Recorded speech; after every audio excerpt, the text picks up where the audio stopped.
ప్రసాదంతో ప్రచారం అని హిందూ సేవా కార్యక్రమం మన హిందూ ధర్మం పరిరక్షణ కోసం నేను సంకల్పించి ఉన్న 101 దేవాలయంలో ఈ కార్యక్రమం చేయాలని సంకల్పం చేసుకున్నాను. ఇది త్రిపురాంతకం శ్రీ బాల త్రిపుర సుందరి దేవి ఆలయం, అలాగే తెనాలి వైకుంఠపురం, జమలాపురం, అలా ఆ విధంగా ఇప్పటి వరకు 10 దేవాలయాలైనవి.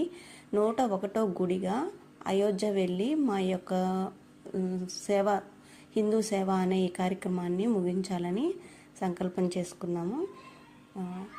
ఈ కార్యక్రమం మేము సొంతగానే చేసుకుంటున్నాము. అంటే ఎవరి సపోర్ట్ ఏం లేదు.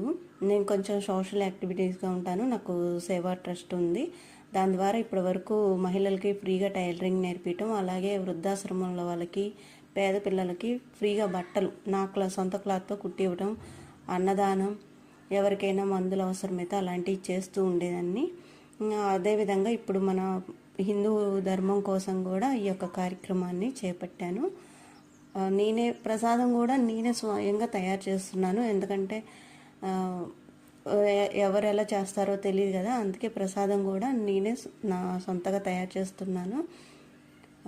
ఈ కార్యక్రమానికి అంటే గుడి దగ్గరే ఎందుకు ఎంచుకున్నారు, ఆల్రెడీ హిందువులు వస్తారు కదా అని కొందరు అంటున్నారు. గుడి దగ్గరకు వస్తున్నా కూడా ముందు గుడి నుంచే ప్రచారం స్టార్ట్ చేయాలని. ఎందుకంటే గుడికి ఎక్కువ శాతం పెద్దవాళ్ళే వస్తున్నారు, పిల్లలు రావట్లేదు. కనీసం తేజోద్భవం సేవా ట్రస్ట్ అని మా సొంత ట్రస్ట్ అండి, దాని ద్వారా పంచుతున్నాం.